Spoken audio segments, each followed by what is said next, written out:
Cindy Cashdollar will have one of the most interesting musical journeys in this series, and she's going to be one of the only players we ever talk about to join a high-profile country band before even learning to play country steel guitar. She since went on to win 5 Grammy Awards. She's worked and performed with Bob Dylan, Rod Stewart, Van Morrison, Ryan Adams, Leon Redbone, and Levon Helm. And in the country side of things, she's played with Red Volkart, Albert Lee, Willie Nelson, Asleep at the Wheel, Merle Haggard, Dolly Parton, and the Dixie Chicks. She's a multi-instrumentalist, an educator of steel and slide guitar. She's also the founder of Silvershot Records, and she was the very first female to be inducted into the Texas Steel Guitar Hall of Fame. She's one of the few ladies we'll cover in this series, and yes, it is her real name. This is the story of Woodstock's own Cindy Cashdollar.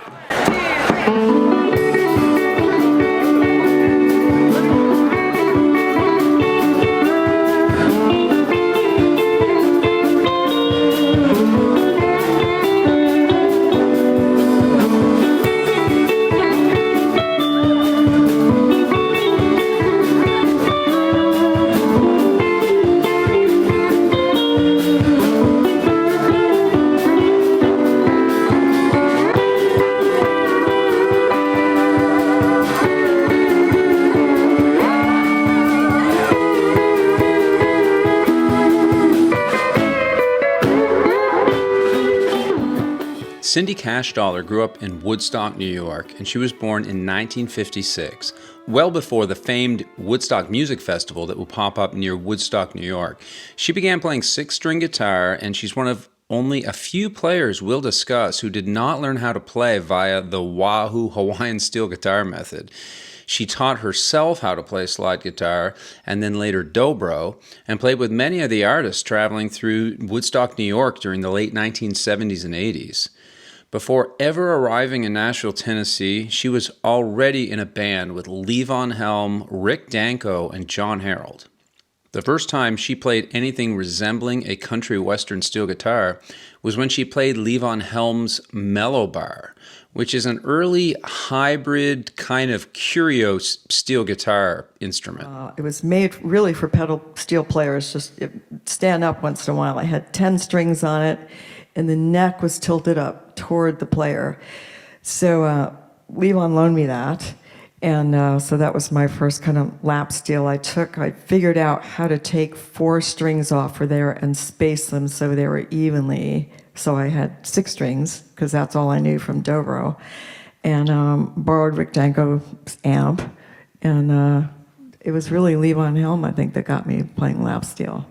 The first big touring act that she works with appears to be Leon Redbone, who is one of the all-time cult heroes of the independent music scene.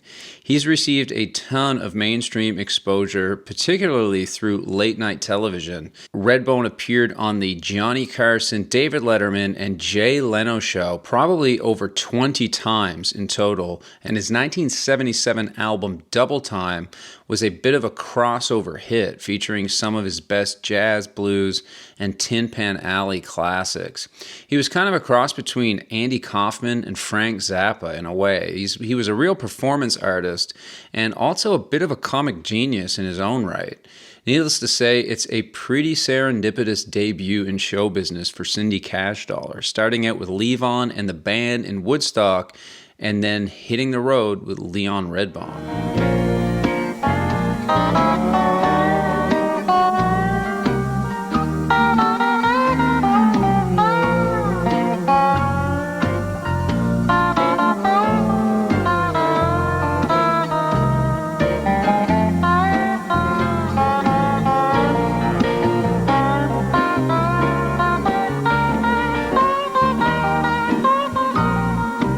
Her good luck is going to continue when in 1992 she makes the big move to Nashville, Tennessee. Now keep in mind that up to this point, Cindy Cashdollar is really, by her own admission, just a folk, rock, dobro, and slide blues guitarist. While some of the music she's been doing crosses over into Appalachia, she's really formally never played in a country western band and appears to have hardly ever played a conventional 8 or 10 string steel guitar. Through a connection with steel guitarists Pete Finney and John Ellie, she lands an audition with Ray Benson and Asleep at the Wheel. And if for some reason you're not already familiar with Asleep at the Wheel at this point, just picture a 10 to 12 piece full-blown Western swing band with a relentless touring schedule who perform not only their own songs, but also pretty much the entire songbook of Bob Wills' music. According to Cindy, Ray Benson knew that she didn't play in swing tunings or really have much experience playing non-pedal steel, but he's actually going to give her a 6-month grace period to learn how to play Western swing steel guitar. I took lessons from Herb Remington, who lived in Houston, and Maurice Anderson, who lived outside of Fort Worth, both of who played with Bob Wills. And I also took lessons from John Ely, who was the person that left Asleep at the Wheel before I came by. Okay. It was boot camp. Yeah, I was going to sound like boot camp. And this is the kind of thing that just does not happen in country music. This is an industry in which it takes 2 to 3 years just to get a call back in a town like Nashville or Austin. The kind of talent you're competing with on the steel guitar is literally the best in the world. So the fact that she's able to pull this off is really one of the most unbelievable feats that have happened so far in this series, and maybe in country music altogether. Cindy is going to stay with Asleep at the Wheel for almost 10 years, and in that time she'll have the chance to collaborate with Merle Haggard, Dolly Parton, Bob Dylan, and Lyle Lovett, among others. She ends up winning 5 Grammys in total, and looking to expand her style outside of country swing, she moves on from Asleep at the Wheel and right into touring with Ryan Adams, Van Morrison, Rod Stewart, and Albert Lee, among others. She begins a long-standing relationship touring in a duo show with guitarist Sonny Landreth, and they're still touring together as of 2025. Cindy was the first woman to be inducted into the Texas Steel Guitar Hall of Fame. She was also inducted into the Texas Music Hall of Fame. She's in the Austin Chronicle Hall of Fame, and she's been nominated by the Americana Music Association as well. In 2022, the Country Music Hall of Fame added Cindy to their Nashville Cats Legacy series of interviews and exhibits. We've seen a clip of her already in that episode speaking. As a teacher, Cindy has given many workshops and produced at least 4 instructional DVDs for the steel and slide guitar. She's put out a few records of her own, which we'll look at in the next section, and she continues touring year-round. She's doing about 50 or 60 dates a year, as far as I can tell, and along with her many Grammy Awards, she shows no sign of slowing down anytime soon. It's been one hell of a successful and interesting journey for Cindy Cashdollar so far, since her auspicious beginnings touring with Leon Redbone in 1987.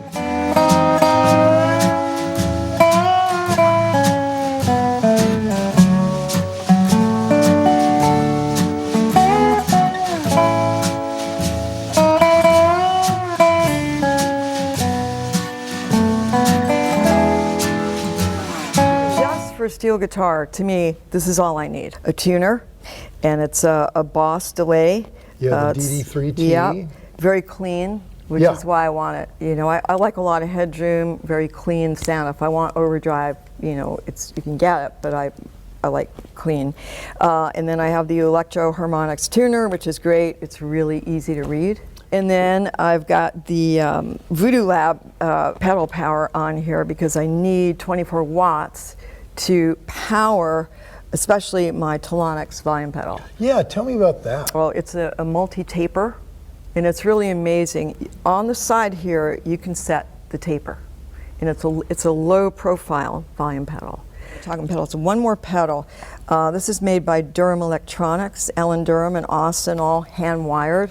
I have quite a few of his pedals, but this is called the Sex Drive, and it's sounds sexy. It is. I call it the Wonder Bra of effect pedals because it lifts everything. All right. It really does. All about it. It's a clean compression for the steel only because it's so clean and has so many great components.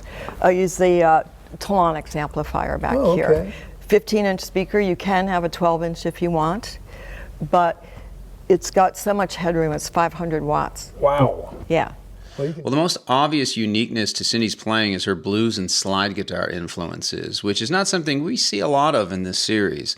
A quick YouTube search, and you're going to see Cindy playing on a variety of different stages, doing everything from blues slide guitar, resonator guitar, Weissenborn guitars, dobro playing, and a few different variations of non-pedal steel guitar, ranging from open blues tunings to more conventional country tunings like E13th, A6th, and C6th. The only thing we don't know is if she's experimented at all with pedal steel, but as is often the case, a lot of non-pedal players tend to be very secretive in their dabblings with pedals. Over at Cindy's website, you can get a close-up look at her tunings, her guitars, and all of the equipment and gadgets she uses on stage and in the studio. It's probably the most comprehensive website I've found while researching artists in the series. Let's look now and listen to some examples of the many styles of Cindy Cashdollar that are available here on YouTube.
The recorded work of Cindy Cashdollar.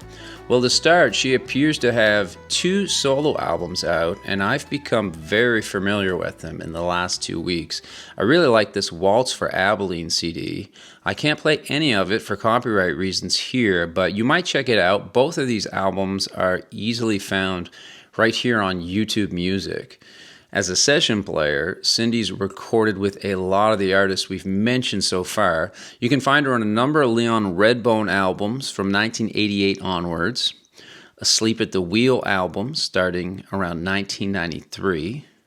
She's on a Peter Rowan and the Rowan Brothers record, which is pretty cool. As well, some Don Waltzer CDs. That's an artist that Jimmy Day spent some time playing with in Texas. She's playing on this really big Dylan album. It was kind of his comeback album, Time Out of Mind, in 1997. It won 3 Grammys. It's an album that features both pedal steel and non-pedal steel playing at the same time on a few tracks. And the record was produced by steel guitarist Daniel Lanois, who we just looked at recently. A big album in Cindy's career, and I guess you could sort of say a big album for the steel guitar, at least by Bob Dylan standards. She's on one of the Ryan Adams albums. It's one of his biggest, if I'm not mistaken, and she's on a handful of tunes on James Hand's second big studio album, Shadow on the Ground. Let me know in the comments how you feel about James Slim Hand.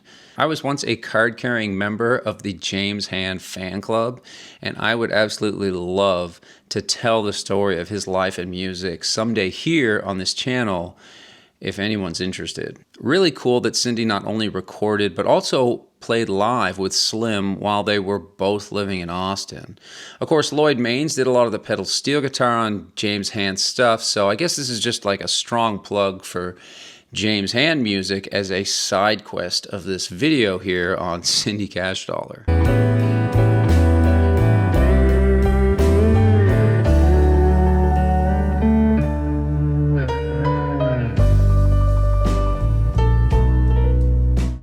Well, Cindy Cashdollar, I mean, she's just a legend in her own right, and I've tried to make a case here for why she's just one of the coolest women in country music and one of the most diverse steel and slide players in the scene. If Scotty were still alive, I'm sure she'd be going right into the Steel Guitar Hall of Fame any day now. She's currently on tour with Joan Osborne, so go see her play if you have the chance when she's performing anywhere in the US, Canada, or Europe. You can follow her on Instagram, her and Red Volkart, both on Instagram in 2025, if that's your kind of thing.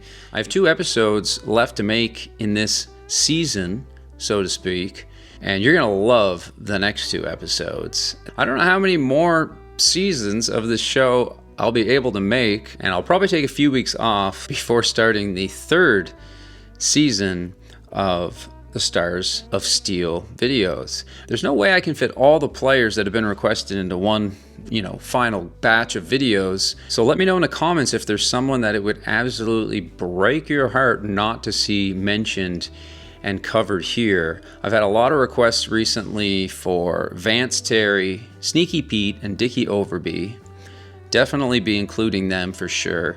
Leon McAuliffe, of course, Tom Brumley, Weldon Myrick. We've got to make a video about them, obviously. So as you can see, still a lot of work left to be done here. Thanks for watching. Keep it country. Keep on coming back, of course. We'll see you again next time.